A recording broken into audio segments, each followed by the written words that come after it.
Arthi Prabhakar, the director of DARPA, we're here to talk about the future of war, and if you're talking about the future, you're talking about DARPA when you cover the Pentagon. I'll be very brief about her remarkable record because you can read all about it, other than to say a couple of highlights. President Clinton appointed her director of the National Institute of Standards and Technology, which I think everyone in this room would understand is a fundamental building block of national security in this country, besides the other things it does do.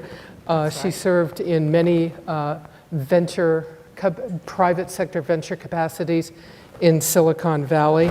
And when I look at her CV, the thing that she knows always impresses me the most is she has a doctorate of philosophy in applied physics from Caltech, which is pretty darn cool.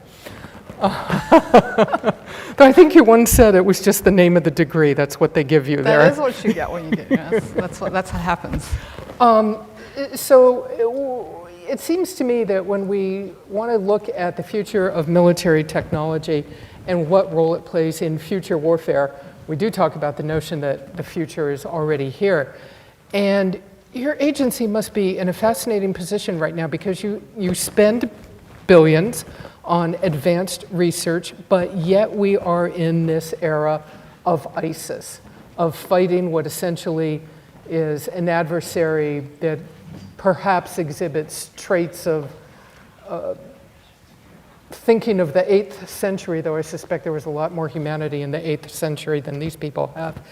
And yet they do have some very advanced capabilities in social media. So talk to us about that. ISIS is going low tech, except for social media, while the Pentagon still focuses on high tech.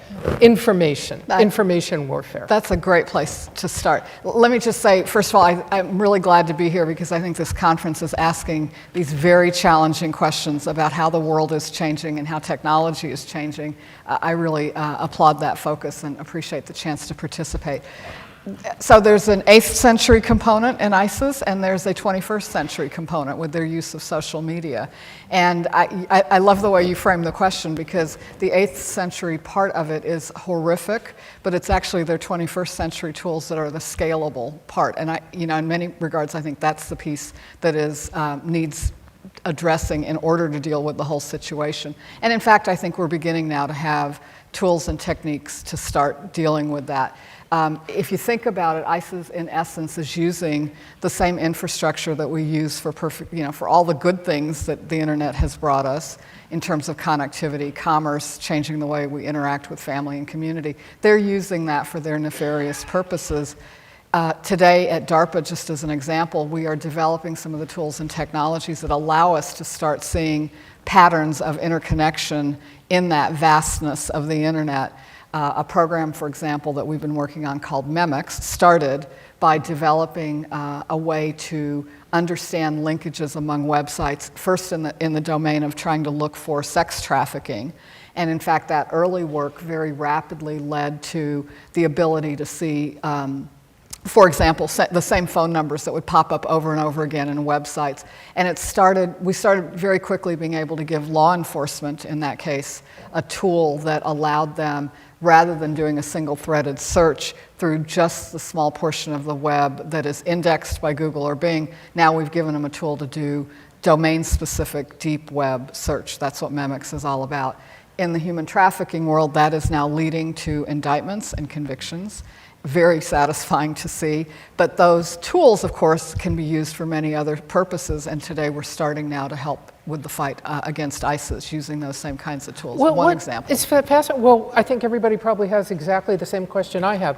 What can you do? What's the payoff here? Where are you going with this program in terms of ISIS? Yeah, and that work is just beginning, and I think because it's live and we're in a wartime situation, that's not going to be an area that we can talk about in a lot of detail.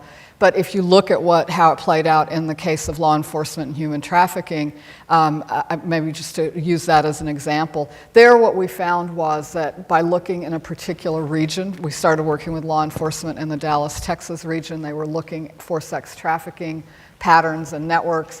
We looked at backpage ads in the Dallas, Texas region, and from that we were able to build a very quick assessment of where the same phone numbers kept showing up on multiple websites. You know, again, if you're looking across thousands and thousands manually, you wouldn't have seen it, but we were able to scoop up these high-value phone numbers, hand them to law enforcement, and then our law enforcement colleagues, they were sort of taken aback, I think, initially by how rich that data set was. Many of those numbers tied to criminal violations that they already knew about through conventional law enforcement means.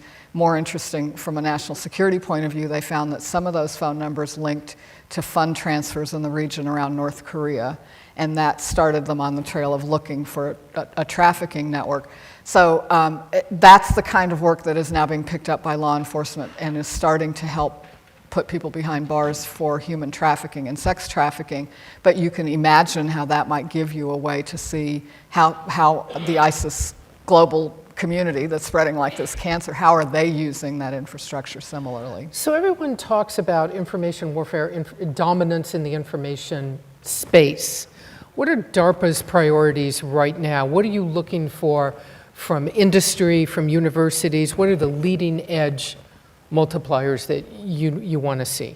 That's what we think about all the time. We are looking for ways to scale our cybersecurity capabilities faster than the growth of information and the growth of the threat that comes with it. We're looking for foundationally better ideas than patch and pray, which is pretty much all we have today in cybersecurity. And then similarly, in the big data realm, we are looking our aim is to build the kinds of tools that will enable end users to deal with that vastness of data, with this huge data explosion. So rather than drowning in it, can we actually start seeing these kinds of very valuable patterns? So cybersecurity and big data, those are the two major objectives, but it really, unlike operational units, our job is to find techniques and tools that are going to scale faster than the explosions happening. And that are, I know you've talked about it before, techniques, tools that are useful to a soldier or Marine or sailor out in the field. To the end user, not absolutely. just cool stuff to have cool stuff. Right, we're a technology agency, so we want to show capabilities that are possible and start getting them out into the world, absolutely. Tell us what Plan X is. Plan X is a program designed to give anyone dealing with the cyber world a way to understand what's happening in cyberspace and to be able to run exercises and to plan maneuvers, whether it's for cybersecurity or for cyber warfare activities. I think part of what makes cyber a very challenging arena is that it is inherently abstract, and we struggle to map it to the physical domains that we understand. Plan X starts giving anyone who's involved in that a way to grapple with it. So one example is work that we're doing that will transition, we believe, to the Army, that will actually give soldiers, as on a foot patrol or part of a squad as they're going through a community, give them a way to visualize what's happening in the local cyber environment, to understand which Wi-Fi spots they're walking by, to connect, maybe they're going to walk through an urban environment in which they sense a particular Wi-Fi node. They're in a peacekeeping setting. They're trying to make sure that they eliminate bad actors or people who've been involved in IEDs. They know that Wi-Fi node has been implicated in a prior act of violence against U.S. troops. We want to give them the way to see the local cyber environment. And then all the way on the other end of the spectrum, at the command level, as you're trying to understand a major military operation, again, seeing the cyber environment, being able to assess who's coming at you, how to respond, And that doesn't exist. Plan. That doesn't exist today. No, it does not exist today. We have very highly trained, highly expert cyber warriors who are navigating in this dark, complex space. We want to start, again, making it tools that can be used by, in this case, warfighters at all levels. It sounds to me also like that could be something that achieves another one of your goals, perhaps, of transitioning it to private industry, to companies.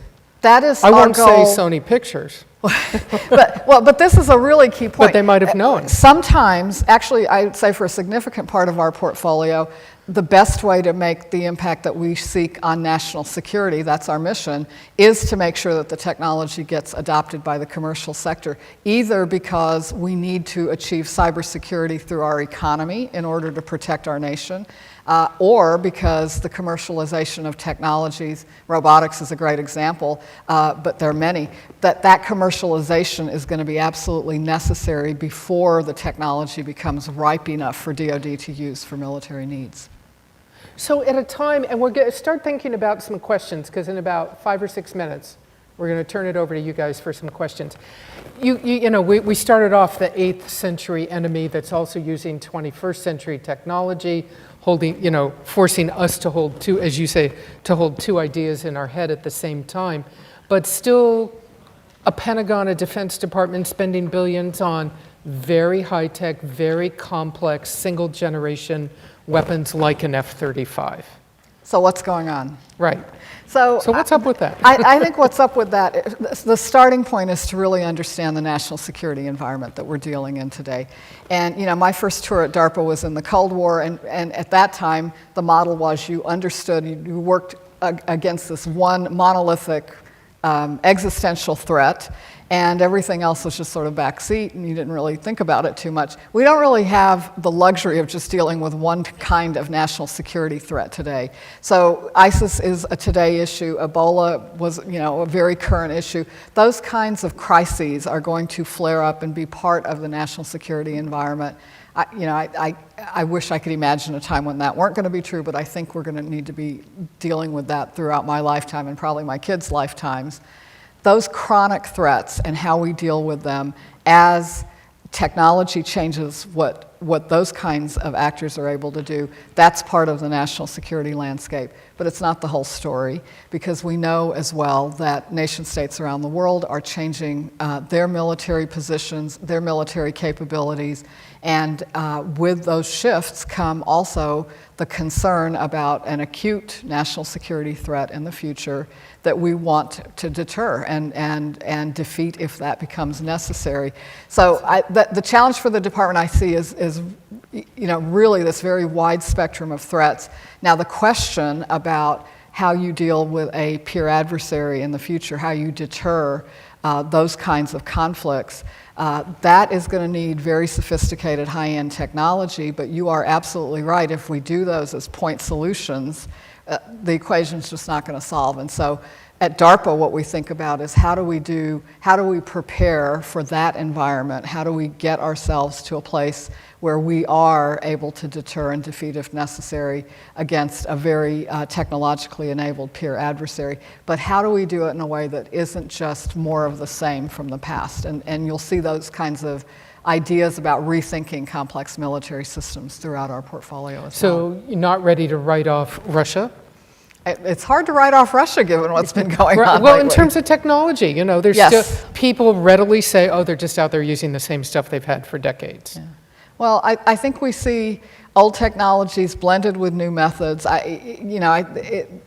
The creativity exhibited by different kinds of threats around the world is not limited to ISIS, right? We're seeing it in lots of different places. Let me shift gears for just the last couple of things before we turn it over to the audience.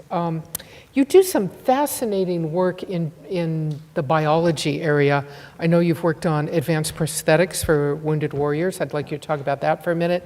And some of the work you're doing in really leading edge advanced vaccine research.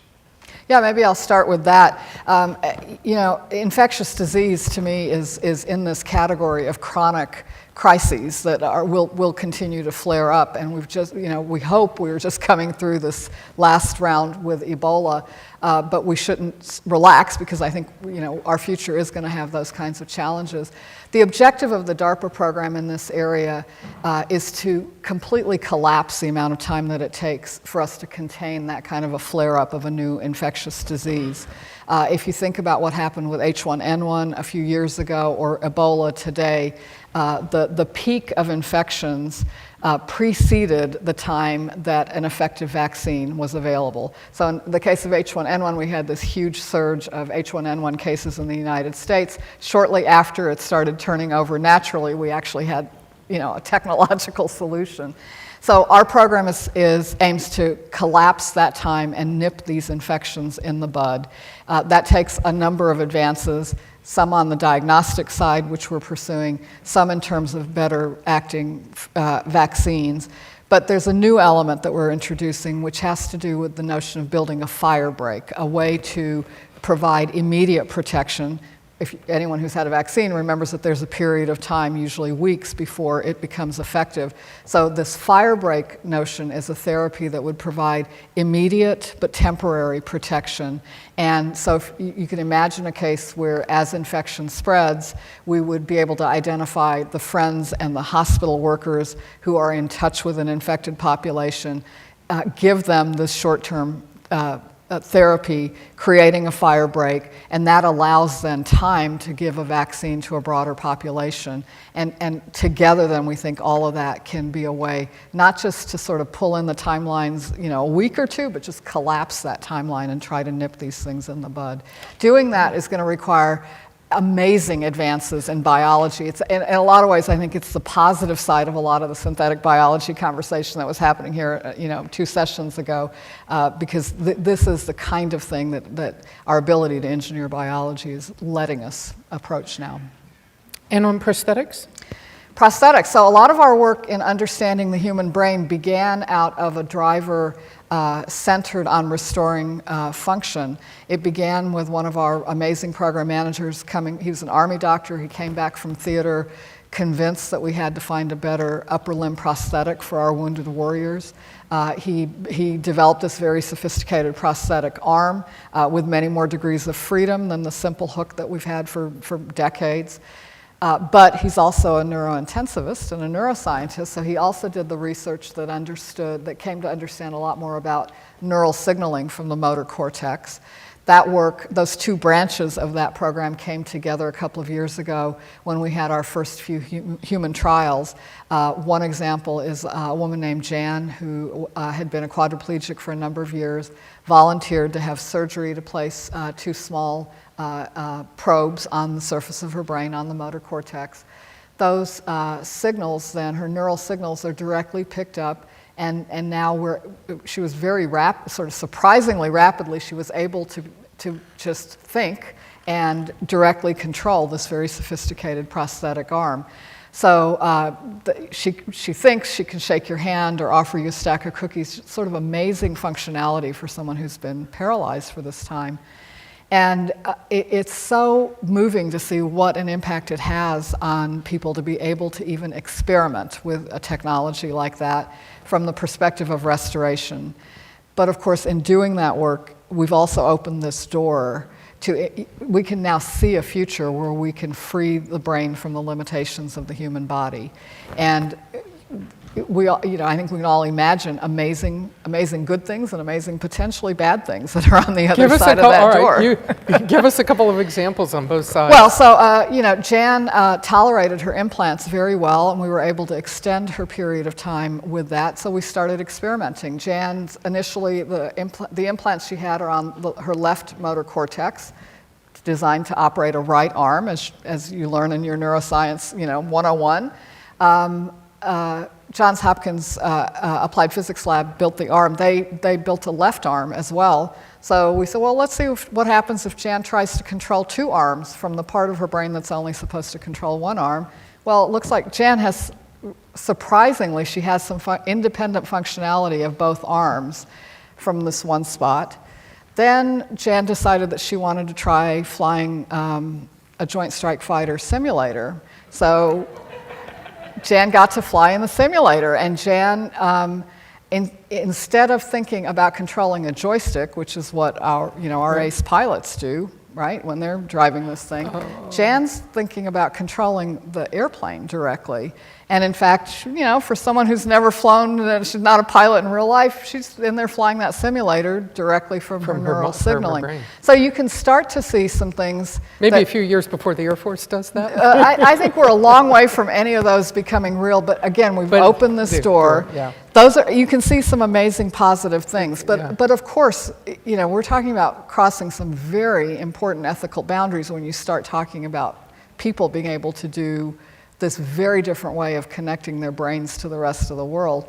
So we think it's an important time to think about what those next steps in research are going to be to engage a bigger community. But I think this is, maybe I should just take a minute and say, in this area, in privacy issues regarding data, in the synthetic biology area, over and over again we find, because of our mission, which is to pursue these frontiers for national security, we frequently find that we are pushing into new areas of technology that we know are going to raise very important Issues of ethics, societal, morality, ethical questions. social right. issues. And we believe our job is twofold. Number one, our core mission is to understand and pursue and grapple with these technologies for our country and to understand what the possibilities are before anyone else does. That is a core function and a core role for us in the context of national security. So we don't want to only go play in the safe places. That would be a violation of our mission. But with this pursuit of these advanced technologies comes a deep responsibility not to craft the answers for society, because I don't want to live in a society where a bunch of technologists and national security tell you the answers to those questions. But I think it's so vital that we engage, and we are engaging in each of those areas with a broader community of people who can help us think about how we might approach research, but also to whom we can show this future that technology is making possible so that they can be part of helping us, the large us, the societal us, think about where this can go. So I wanted to mention that because I think it's very much in keeping with the theme of this conference, and I think it's very constructive. I am quite certain that there must be some questions out there, and I don't know how we're doing this. Are there microphones in the room? All right, so, and of course, obviously, please say your name so Dr. Prabhakar knows who she's talking to. Joe Marks from Politico. In the DARPA budget request for fiscal 16, there seems to be a shift in cyber priorities from a little bit less of a focus on things like Plan X, combating cyber attacks, and more on surviving through cyber attacks, which you also hear about elsewhere in DoD. And I was wondering if you could talk about that, things like EdgeCT, I think it's called, and those programs. Yeah, when you look at DARPA's budget as it's submitted through the President's budget, what I think you're seeing is a very natural consequence of the fact that we're a projects agency. And so at any moment in time at DARPA, some projects are wrapping up and winding down and others are starting up. The two examples you gave are both within a larger and much longer scale commitment to this transformative thinking in cybersecurity that I described. But yeah, Plan X started a few years ago, so its budget is, I don't actually remember exactly what the numbers are. You probably know better than I do since you just looked at it. And then we are doing some work starting up now on exactly this idea of how do you operate through and then survive and reconstruct after a devastating attack. We'll have you continue to, that gentleman back there perhaps? And then we'll move over to the left side of the room. Thank you for that presentation. I'm Nicholas Berry from Foreign Policy Forum. When our website writes critically about, especially two governments, our computers are attacked and even our server gets attacked and shut down. We have geeks on retainer. There's not much we can do about that, is there? Well, I think this is, I don't know your specific story, but the frustration that you are expressing that is the cybersecurity realm that we live in today. And Barbara, you mentioned Sony, but yeah, everyone is dealing with these continuing attacks. Our sites are constantly under attack. You see it as well. And today, I think the best answer I have for anyone that's dealing with that is get up to date, do patch and pray, because that is the best you can do, but at least let's do that. And actually, it's sort of alarming when you look at cyber attacks, how frequently you find that in fact things weren't patched, things weren't updated. So there is actual value in just staying as current as you possibly can. But again, I think over time we want to develop some tools that will get us a little bit better foundation of cybersecurity. Let me just give you one example. We have a new DARPA challenge that's underway today. It's called the Cyber Grand Challenge. And the notion there is that if you go to DEF CON every year, there's a capture the flag for human teams to compete to try to keep their networks up and deliver on their missions while they're all attacking each other and fighting off attacks. And these amazingly capable teams fight for this honor every year. We're building a league of their own for machines to play capture the flag, because we want to start developing the automated systems for cybersecurity in the hope that the expectation that they will be able to scale and to operate at machine speed, which is what's going to be necessary given that the attacks are coming at machine speed. If you think about the attacks that are being driven at machine speed, and you think about humans typing as fast and furiously as they can, we're just dead, right? So we're going to have to find a way to get machines to scale and keep up with that. So I think the Cyber Grand Challenge over time is going to lead to the kinds of tools that I hope will, make your pain go away. So how many people in this room have either had their email, their Twitter, their social media? How many people have been hacked? And I can't be the only one. Come on. Yeah, exactly. Have you had yours hacked? Oh, a few months ago, the entire Pentagon press corps got hacked by the same visitor. You were all loved equally. Okay. That's right. I think we had a question back here, a gentleman. Yes, thank you. Good afternoon, Tom Risen. I'm the technology reporter at U.S. News and World Report. Thanks for all the great work you do at DARPA. I love robots. And you mentioned ethics, and you also mentioned autonomous capability. How are you tackling the ability? There's talk of drones or cybersecurity programs that can make some of their own decisions so that they can tackle threats faster than a human operator. But you also mentioned a process for ethics. How are you dealing with the ethics of that? Because a drone it has missiles attached to it, and it could make some of its own decisions. So that's obviously a future ethics concern. How are you thinking about that? I think this issue of autonomy and how we want to use those advanced capabilities is core, and as you point out, it really does span across many, many different domains and types of technologies. The way we're trying to think about this and grapple with it is to start by thinking not just about what the machines do, but about how humans and machines accomplish tasks together. And if you think about it that way, I think, let me break the term autonomy down. One dimension of it is the technical capabilities of systems. And in fact, because of all the underlying technologies, we know that those continue to get better. The second part of the equation is the autonomy piece, which is really about rules of engagement. Those are human choices in the context of warfighting. They're warfighter choices about what degree of technological capability is used under what circumstances. And especially when you get to practical warfighting situations, I see a lot of warfighters and future warfighters in the room. My experience is that those are the people who are the least interested in losing control over the decision-making process, because that is the central responsibility of our warfighters in conflict. So again, if we try to frame it in terms of understanding the advance of technological capability and thinking through where the human decision-making and control fits into how those technologies are used. So for example, Cyber Grand Challenge, if that leads to autonomous cyber defense capabilities, there's still going to be a human decision about what class of behavior it's going to be used against and what machines it's deployed on. And I think that generalizes to things like the use of higher technological capability in weapon systems as well. So human decision always somewhere in the chain. There's always a human. I mean, fundamentally, conflict is about those human decisions, and more over many generations, we have increased the technological capability that humans control and decide, and I think that will continue. But I think you just want to keep your eye on the ball that it is where about humans where it is use in that. Yeah. Right. Some more questions, please. This gentleman right here, and then the gentleman in the back by the door, please.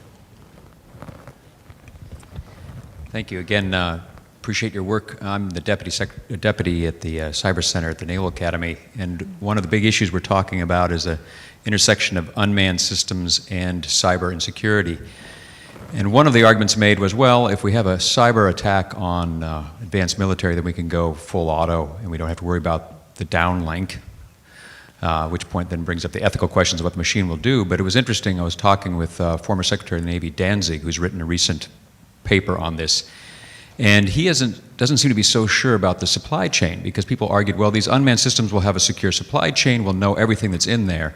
And he made an observation that the number of basically transistors being built per second in the world today is in the trillions per second. And can we really even know what's going into these many, many components? So I wonder if you could comment on, might cyber insecurity trump or delay this move to autonomy in unmanned or paired systems?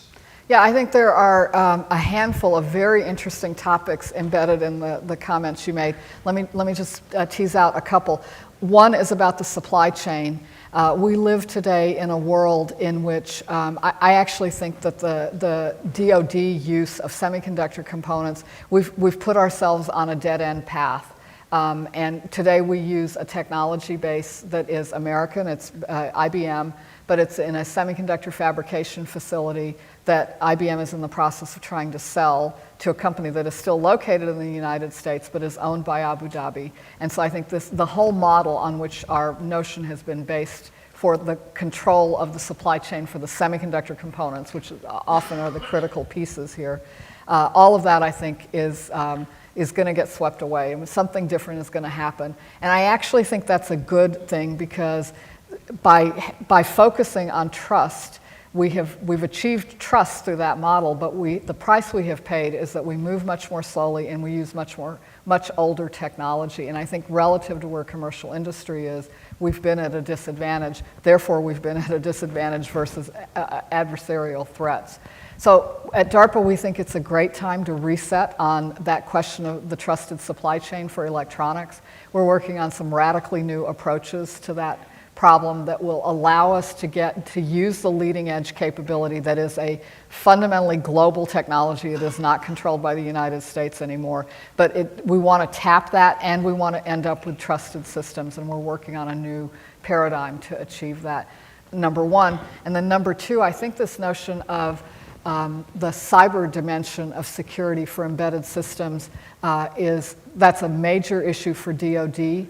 But it is also, as we talk about what's happening commercially with the Internet of Things, all of that, when I hear Internet of Things, I think the marketers are all imagining all these wonderful gadgets. What I see is this exploding attack surface. And I think it's going to be a pretty unpleasant experience unless we figure out how to make those embedded systems secure. But I think there's actually some very good progress on a DARPA program in that area. It's a program called HACMS. It takes formal methods and starts scaling them so that operating systems for embedded platforms can be made provably correct for specified security properties. And we're just starting to demonstrate unhackable small-sized drones. Some of that is starting to move over into the automotive industry. Again, that's part of that attack surface that is available to attackers today. So again, another piece of this notion of foundational cybersecurity that elevates our capabilities across the spectrum. I believe there's a gentleman way in the back, and then the gentleman standing up. Let's see if we can get both of you in. And then the gentleman sitting right in front of him when this gentleman's done. Thank you. Go ahead. Thank you. Good afternoon, ma'am. Ben Hernandez. So for decades, the military has been able to plan around space as a sanctuary for our intelligence and communications, which I imagine our near-peer competitors are not too happy about. Are there threats emerging to our space capabilities, and how is DARPA meeting those challenges? Yeah, I'm really glad you asked about space, because that's another domain that has changed dramatically. I think we still, our methodologies and the way that we deal with the space domain today are still sort of premised on an environment in which we were the only ones acting up there. And of course, two things have happened. One is that other nation states are getting active on orbit. The other is that commercial space has just exploded in a really terrific way. And so it's no longer just this sort of sparsely occupied part of the not part of the world, but around the world, that we can just sort of hang out in and do whatever we want. So a number of things need to change for us to be able to maintain the incredibly critical space assets that we need for every aspect of warfighting. Unfortunately, there's not going to be a simple answer to this, but the solution, I believe, lies in everything from real-time space domain awareness to changing what's possible on orbit and changing the cost structure of what we do on orbit, but also changing launch. And just to use that as maybe one example, one of the things that I think is promising in space is, especially in the commercial space world, we're starting to see amazing things possible on very small satellites driven by microelectronics and software. But even those small sats today still rely on launching out of Canaveral or Vandenberg. You still sort of have this 24-hour delay, 24-month delay before you can actually get on orbit. We want to break that, and one of our programs, ALASA, is designed to let a fighter aircraft take a rocket with a satellite up to a high enough elevation that it can then boost from that high elevation to low Earth orbit, and net of all of that, deploy a satellite in 24 hours from the time you're ready to go, do it for $1 million for 100 pounds to LEO, and do it from any runway in the world, which I think would be game-changing for space. But just one of the things we're going to need to be able to answer your question. And let's make it our last question as we wrap up. The gentleman in the back there, please. Hi, Zach Biggs with Janes. I wanted to ask you about risk. In particular, DARPA is known for taking some greater risk. It's part of the purpose of the agency. Pentagon official Al Schaefer has talked about his desire to get more risk in the research and development programs for a lot of the service labs, for a lot of different areas in the Pentagon. He also said that if those labs didn't start doing it, he would think there'd be more money going to DARPA. Obviously, more money would be great for the agency, but do you envision that there's a way to try to get more of those labs taking some of the risks that might be necessary for the leap ahead technology that's, for instance, being talked about as part of the long-range research and development planning program? The reason we talk about risk is not because we love risk. We take risk because it is necessary to achieve high impact, and that's really what we need to be talking about. In fact, a conversation I have with my program managers all the time is, if you can achieve very high impact with zero risk, let's just go do that. But it turns out after you do those, there aren't too many of those, and after you do those, then you have to take risk if you want to reach for really transformative change and future opportunities. In the context of the broader S&T community in the Defense Department, I think it's important to be clear about missions. DARPA was created in the wake of Sputnik out of a recognition that the science and tech base that we were building in the Army, Navy, and the Air Force was incredibly essential, but that we also needed a place that daily came into work to think about how to prevent that kind of technological surprise by living outside of the known requirements and the visible threats and opportunities. And that is still how our roles and responsibilities are divided up all these decades later. And I think it's really important that we not lose sight of that because, in fact, you don't want all of S&T doing what DARPA does. You need a lot of what the service S&T organizations do. Without that work, we don't realize a lot of these advanced capabilities. We certainly don't keep up with all the daily needs that our big complex mission systems have. So, I'm always about let's reach for greater impact, but you don't want to make everyone look the same. You need an entire ecosystem that works. And in fact, DARPA can't achieve what we need if the rest of that ecosystem isn't functional. So I think it's important to understand it in that context. Well, we're just about out of time. I have to tell you, Arthi, if half the things you've sketched out here came to be true, it would be not just a different world, but it would be a different Pentagon press corps. We'd be covering a different world. She's given me about 6 things to think about, which I just have to beat Politico on deadline, which is not easy to do. They're faster than me. It's all about pace in my world, too, what can I tell you? It is. It's about innovation. It's about speed. And maybe someday we'll have a pilot think about he or she will take a plane into space, launch a satellite completely with their mind, and not, and there'll be no hands-on controls. Thank you. Is there anything, we have 2 seconds left, but let me just ask you, I think we all want to know. Is there anything we haven't asked you about? Is there like some incredibly, there's so much. even more super cool thing that DARPA's doing that we can't even imagine? Is there like one last thing. piece of super cool stuff out Well, there? if you want cool, we could talk about cold atoms. I'll just finish with cold atoms. So we're completely dependent on GPS for position, navigation, and timing today.